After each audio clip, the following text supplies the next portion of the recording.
Pilipinas. Pagkain man o pagyaman, biyahe man kung saan saan, kahit pa sino pa ang iyong angkan. What's up Pilipinas? What's up Pilipinas? Halina at libutin ang ating mundo. What's up Pilipinas? Aming ibibigay ang inyong gusto. What's up Pilipinas? Ang show na ito'y para lang sa inyo. What's up Pilipinas? Tutok na. So what's up Pilipinas? Libutin ang mundo, kainin ang gusto, alamin ang tamang daan kung paano ka umasenso. Kasama ang buong tropa ng Pag-sa Pilipinas, aming ibibigay sa mata at ipapadanas ang saya ng What's Up Pilipinas. Tutok na, so what's up Pilipinas? Ang saya dito sa Pilipinas, ihahatid sa inyo ng What's Up Pilipinas.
Dito ba entrance?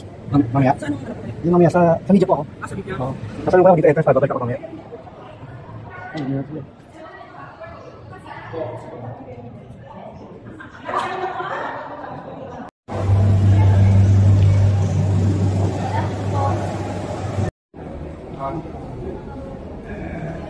Eddie Romero.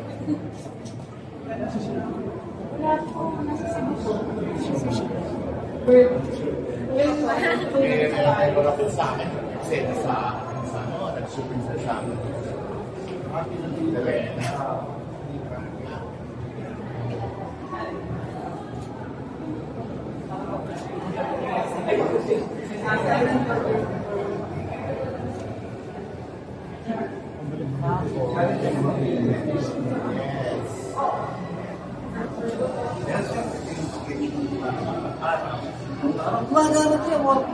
Oh, pero wala nang filter.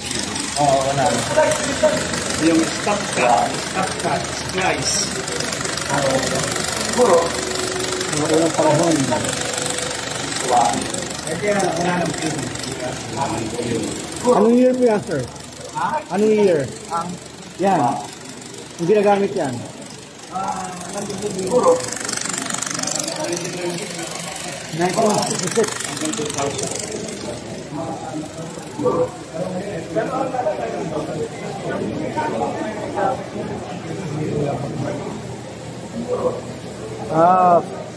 For sale, 75 pesos.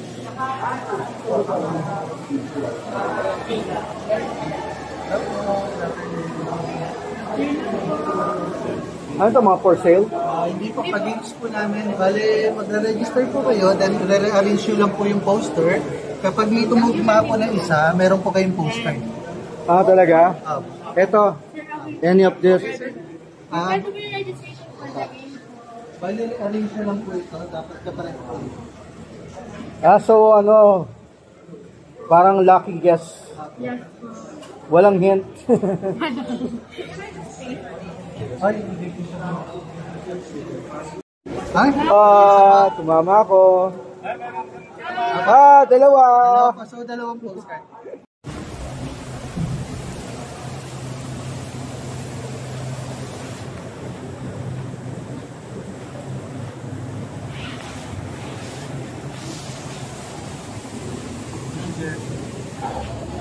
Uy.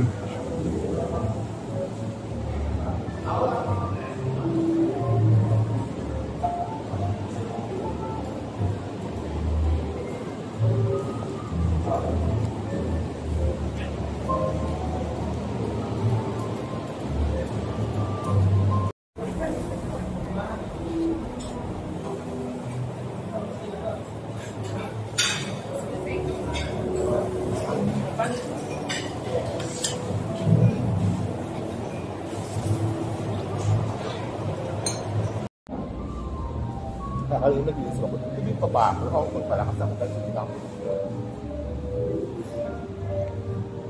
Alam mo na. Pagbuwan ng tempo.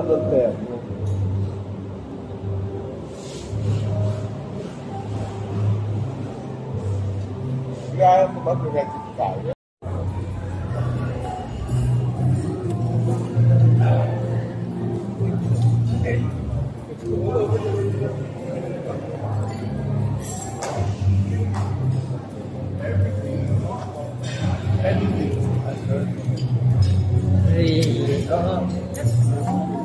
Come on.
Everybody, 1, 2, 3. Saba po, 1, 2, 3. Next po, dito naman. Hello ma'am, good afternoon. Afternoon. Ms. Chanda Romero. Ma'am, tell us about your memories about the movie Aguila. To me, Aguila was very significant because in 1981, it was, I think, Bancom's biggest film ever, and not only Bangkok, I think it was the biggest film ever in 1981.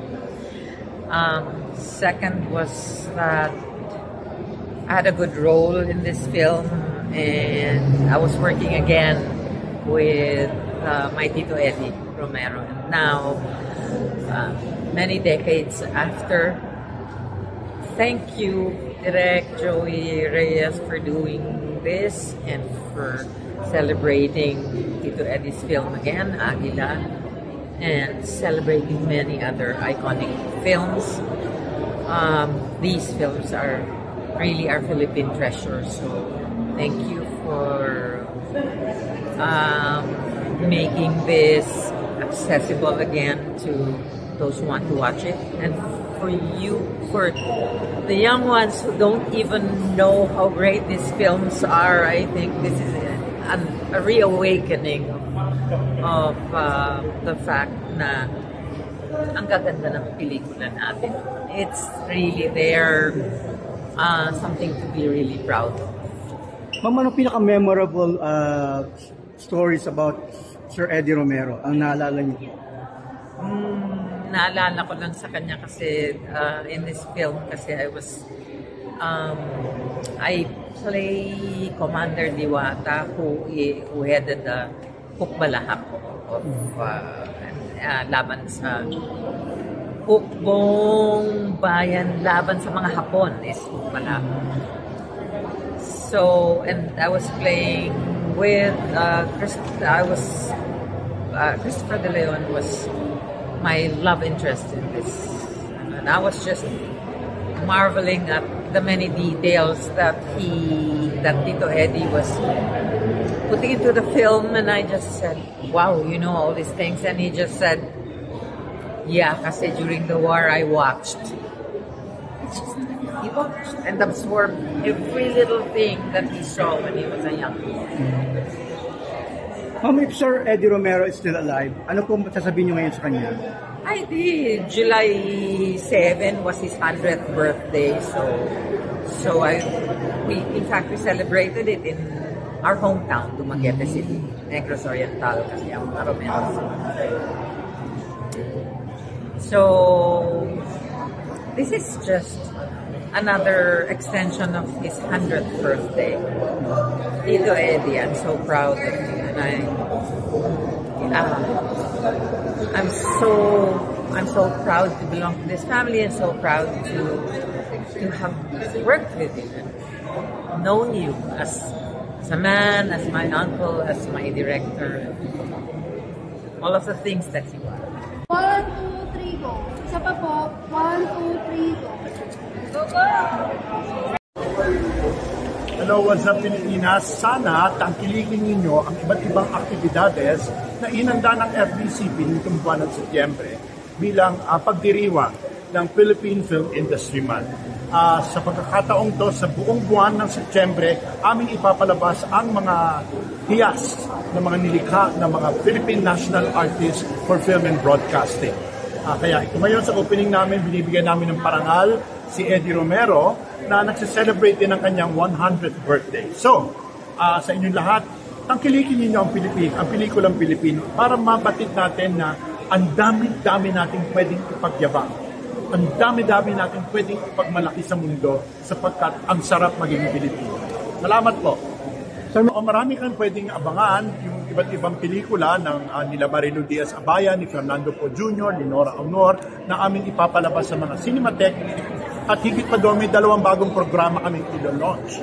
Ito ay ang pelikula ng Bayan na magbibigay parangal sa mga regional films para mapatid ng Pilipino na ang pelikulang Pilipino ay hindi lamang limitado sa mga nilikha sa Luzon, kundi hanggang Visayas at Mindanao. At higit sa lahat, meron kaming special na programang ilo-launch. Ito ay ang Films for Peace.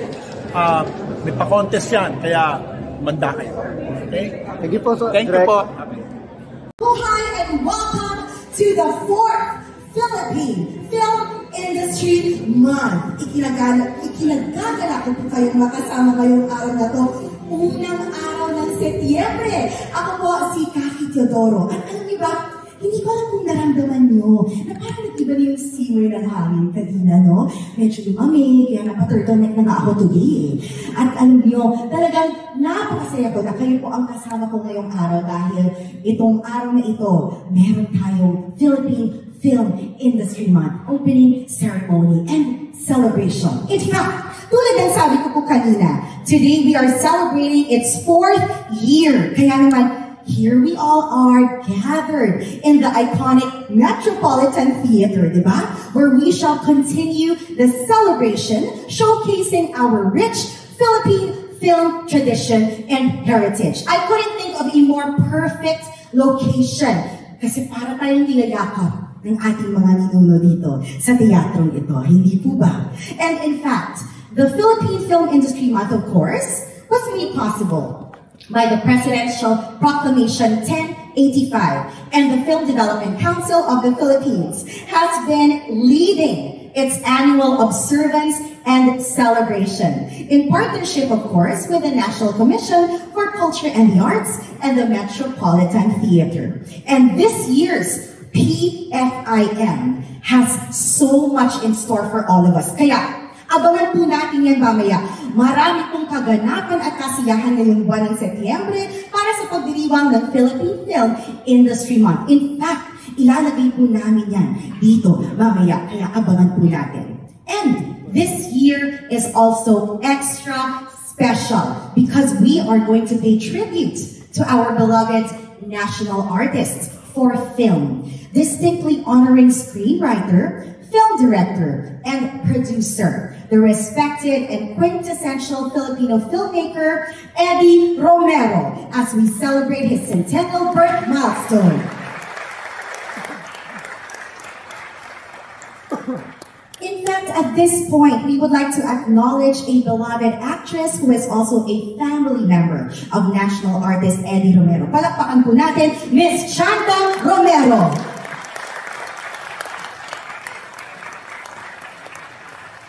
Marami pong salamat, Miss Chanda Romero, at kasama po namin kayo ngayong hapon ito. Kaya naman po, huwag na natin patagalin pa. Atin ang ituloy ang tradisyon ng pelikulang Pilipino. Kaya naman po, para simulan ang tradisyon ng kahusayan at patuloy na pagpapayaman sa pelikulang Pilipino, let us hear from the director of many award-winning films and the force behind the Film Development Council of the Philippines. Ladies and gentlemen, let us all welcome FDCP Chairman and Chief Executive Officer, Direk Jose Javier Reyes.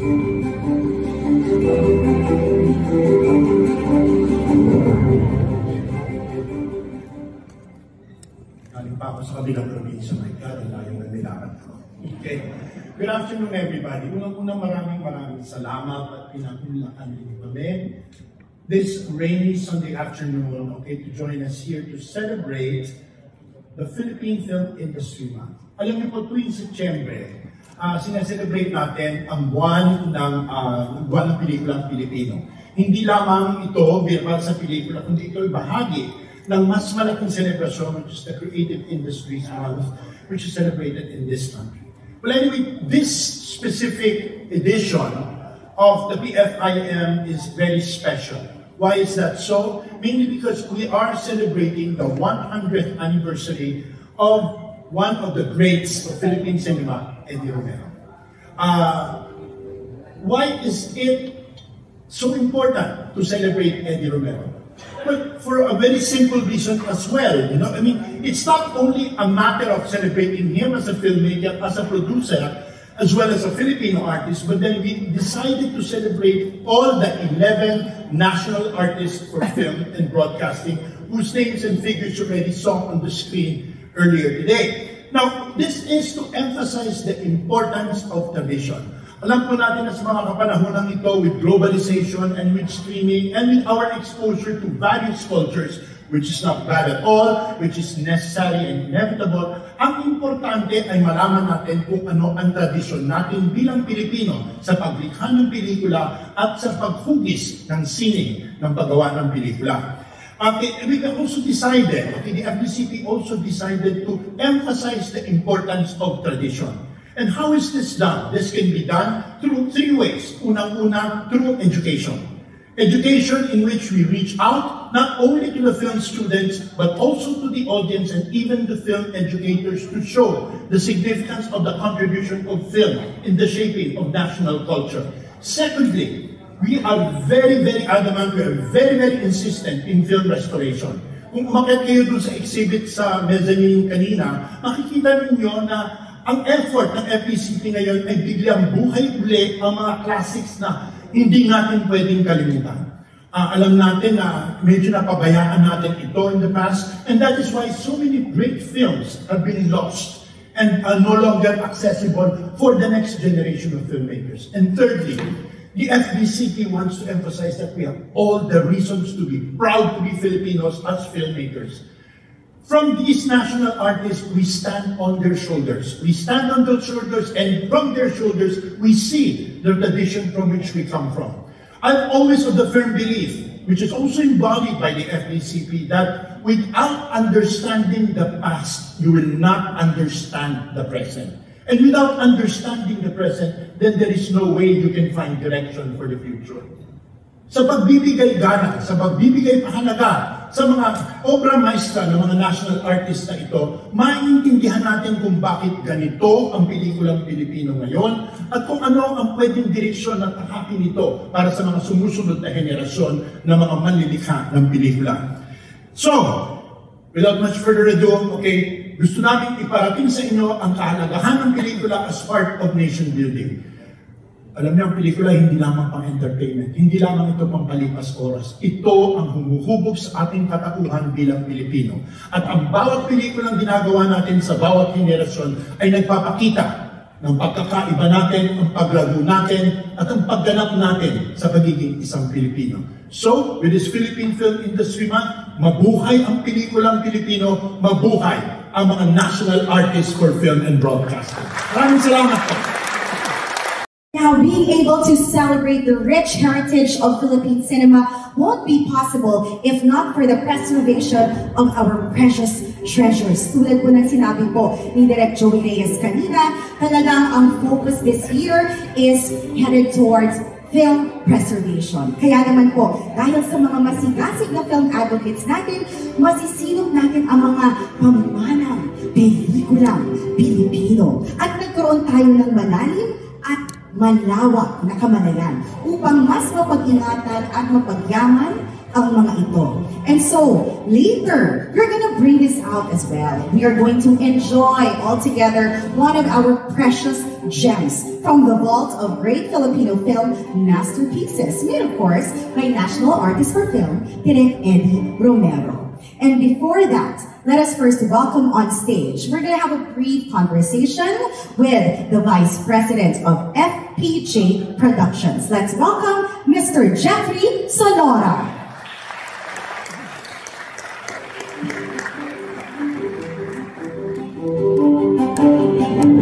Good afternoon po, Sir Jeff. Hello.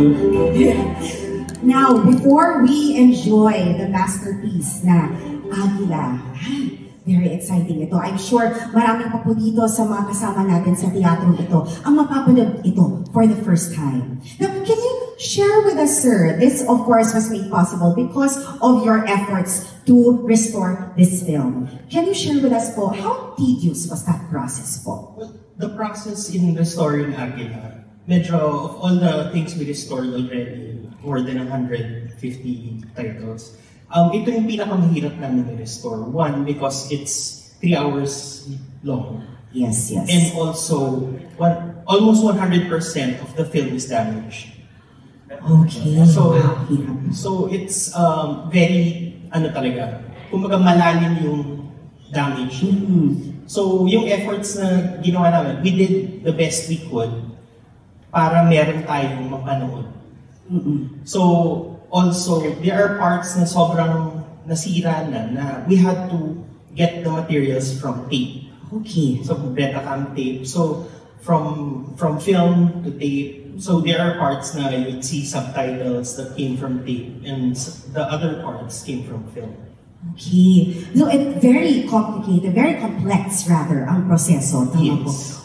Gaano po katagal yung tinid ng pag-restore? So, yung process of restoration took more than 3,000 hours. Okay. Wow. So, mahaba talaga siya. So, I think the best result with this effort is we were able to create digital masters. So, meron siyang preserved the highest possible quality at this time na pwede nating ma-restore pa to at a better state in the near future. When the technology gets better, mas madali na, mas ma-clear, itong Agila, magagaranti natin na meron pa siyang next life. Yes. Now, sir, you mentioned yes, it was complex and it took almost 99% rather of the, almost 100% of the film was damaged. Yes. Were there other challenges sa pag-restore nito?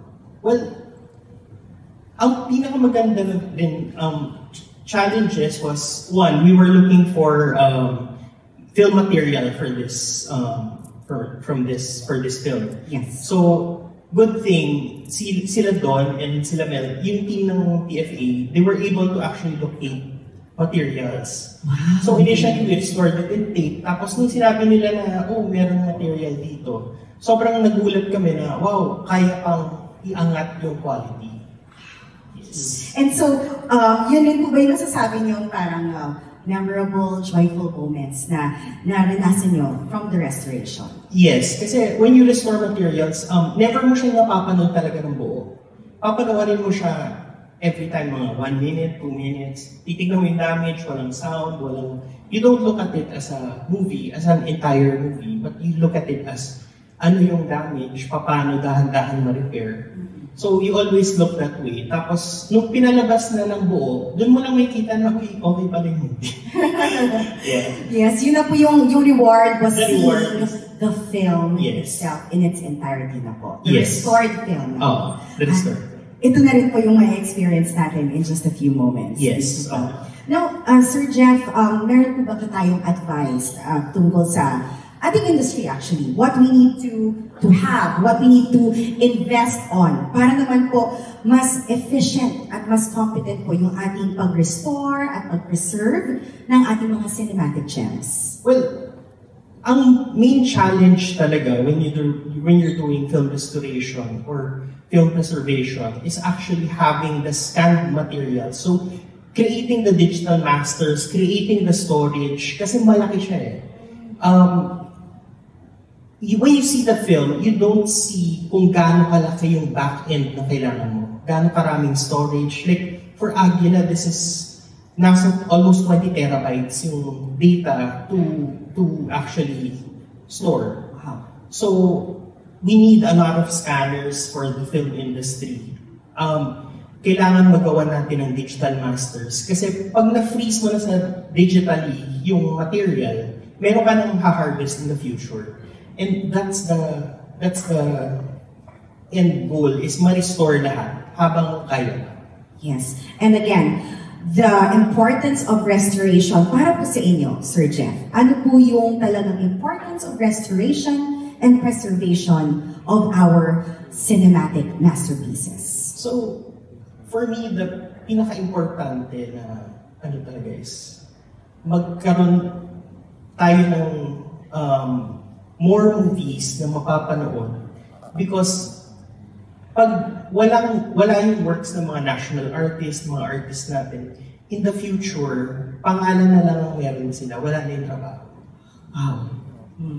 Kaya importante talaga na makita natin ito mismo yung ginawa nila at talaga mapanood ito ng future generations. Yes. Wow. Maraming salamat po, Sir Jeff. Palakpakan po natin muli si Sir Jeff, Vice President of FPJ Production. Maraming salamat po muli, Sir Jeff.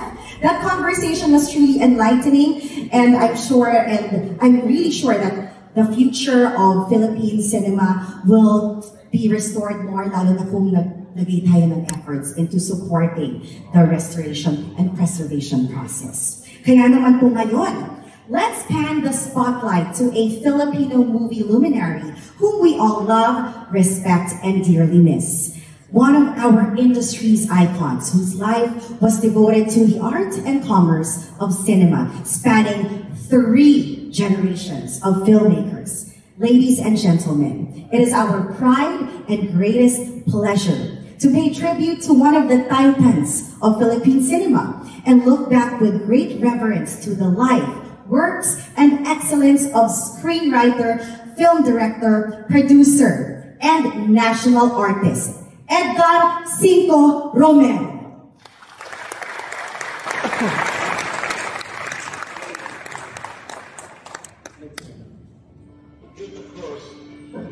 Nais din po natin pasalamatan ang pamilya po ni Sir Eddie Romero. Muli, nandito rin po si Ms. Chandy Romero, ang buong pamilya po ni Sir Eddie Romero. Palakpakan din po natin sila. And of course, let's also give our national artist for film a warm round of applause.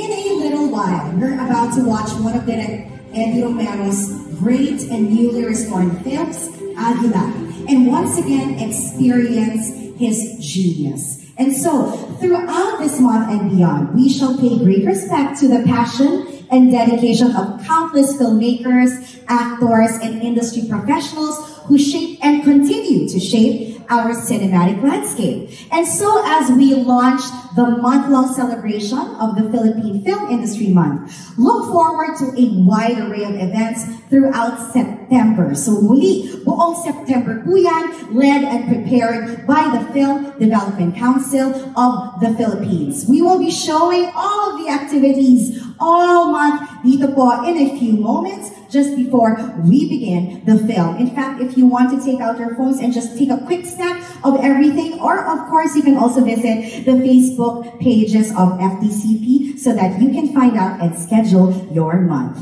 And so right now, let us continue the tradition of excellent Filipino filmmaking, carrying forward the legacy of our cinematic heritage. Tuloy ang tradisyon ng pelikulang Pilipino. Muli, ako po si Kaki Teodoro, and may the 4th be with you. Mabuhay ang pelikulang Pilipino!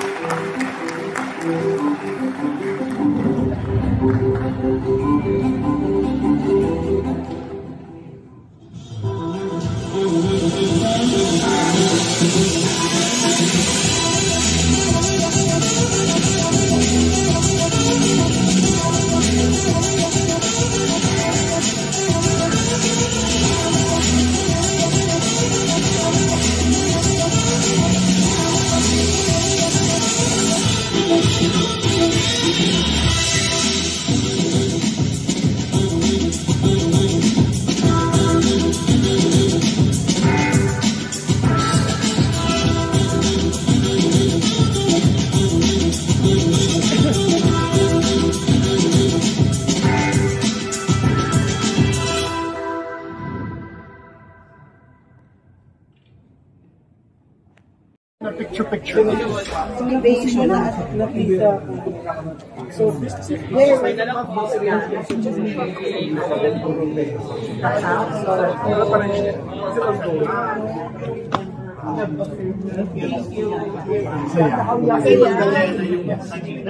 Oh, okay.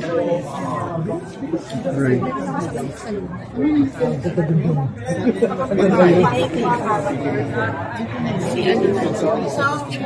Ilan months yung sinute yan? Nandun kayo lahat sa location? Iwahiran naman. Ay, mahaba sila. Pero yung role ko, 7-8 days. Kasi ang lalaki ng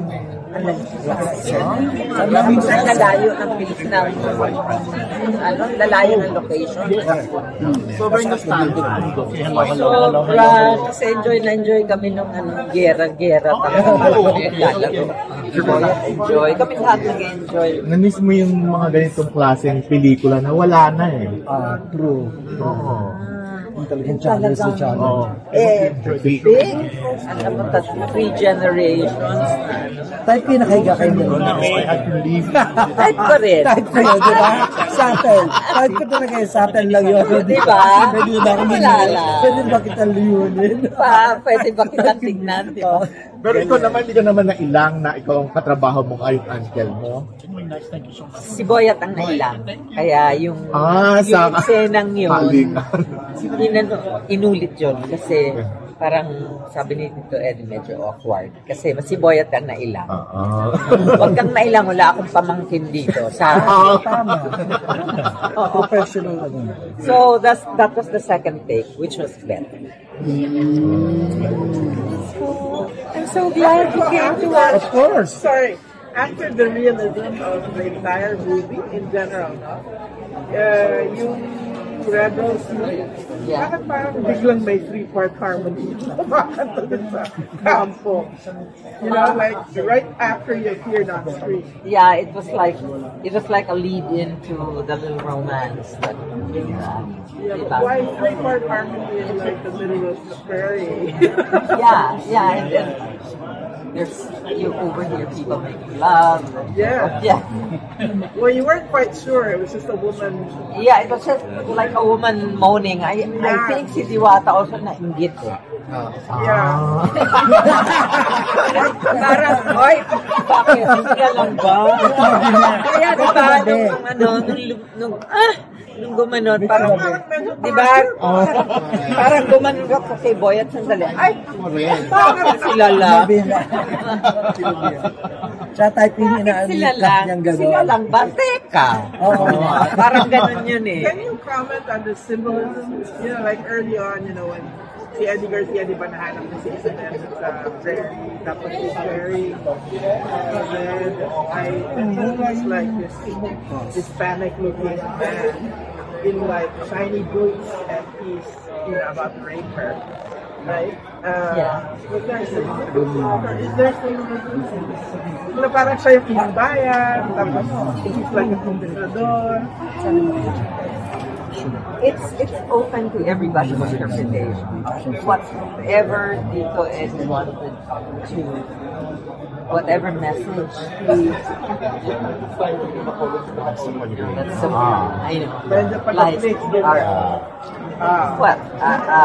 some people would rate it as our country being raped. Is that what you're trying to drive at? Yeah, I guess. That's what we're trying to drive at. See, well, that's another interpretation.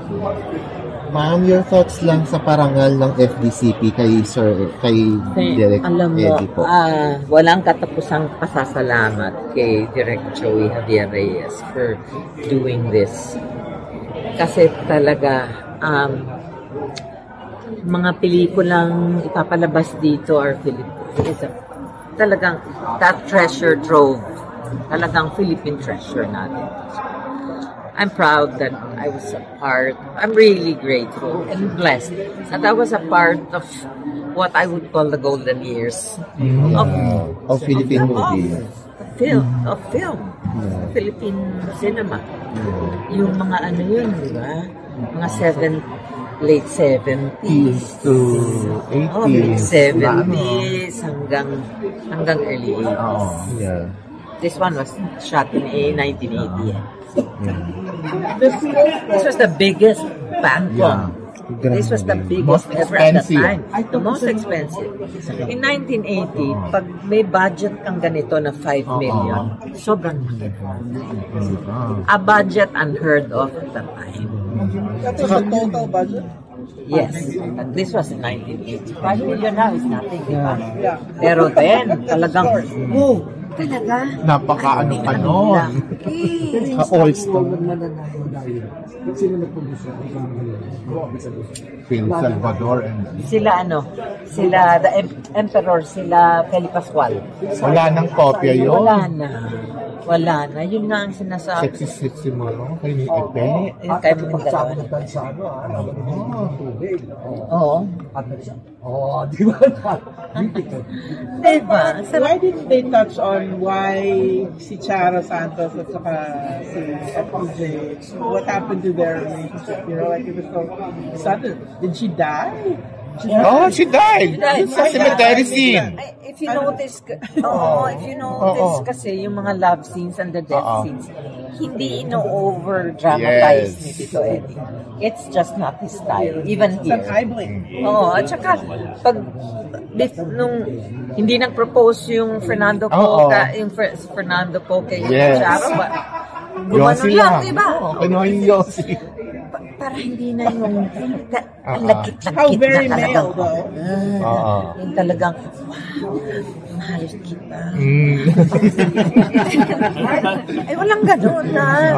Pero hindi pa namatay si Charo when he confessed that he was about to leave her for the mistress. Hindi. Kaya nga umiiyak siya. Pero bakit, I think she knew. Relationship nila? Mukhang healthy yung relationship nila. She was, you know, more than a man. She's intelligent enough to know. Kasi, hindi naman siya, there were wife duties that she couldn't do. And I think she knew that. Napaiyak ka sa panonood? In fact, nung sinabi ni Daniel na kailangan tayo mag-usap, alam mo na kung anong sasabihin, alam na niya. Pero napaiyak ka pa ba sa mga eksena? Ano yung may tumama talaga sa'yo? every time ang tumatama talaga sa akin yung iyak ni Jay Ilagan. Yan. Ganun talaga ni Jay sa walang binawas. Talagang si Jay talagang, oh my God. I kept telling my husband, watch this. Tignan mo yung simpleng eksena. Pag gumanon lang si Jay, isang ganun lang sa shoulder na ano. Kita mo yung sakit sa mata niya. Sakit. Tinan mo si Jay, simpleng eksena. When was the last time you watched this movie? I watched this movie a couple of years ago nung ni-remaster nila to. Then, they showed it at Power Plants Rockwell. Diba? Ni-remaster to nila, Leo Katipak, diba? Sa ABS-CBN Restoration. And you had a starring role with Jay. You hopefully Desbo ang role mo. Mananayaw mo. Ano yun? Soltero. Pio de Castro. Pio de Castro. Ano din yun? ECP. Oo, na rin yun. I think na-restore din yun. Na-restore din. Ano yun kay Noriega ba na yun? That was a Palangka Awardee piece. Kahit ba yung presentation ng John Boy na edukada? Oo, hindi yung typical to. Babae ka. Tsaka siya? She was the one who brought in the computers dun sa bangko. Diba? Ganun ka. Yung babae. Ang ganda. Even your role. Yeah. Big. Congratulations. Thank you. What can you say about the role of women in Filipino film? Do you feel it's true to form, or it's accurate, or you were allowed to be the role of a Filipino woman then and now, perhaps? Are you allowed to be fully, yourself? You know what? I don't want to delve into that really, because as an actor, you just do what you're told to do. It's not my place to be political about stuff. It's just my obligation is just to deliver what the director expects of me as that character. It's not my place. Napaka-memorable din naman ng Working Girls mo, ni Bernal, di ba? Isa pa rin. So that's another intelligent woman pero battered. Yes. See, you can't really fight for, you can't be an actor and then at the same time fight for what you feel. If you want to be an actor, be professional and deliver whatever is expected of you. I think it will be very difficult to just keep fighting for this role. This doesn't say much about women, and a lot of films, I will admit, at one phase of my life, syempre, you're still trying to establish yourself as an actor.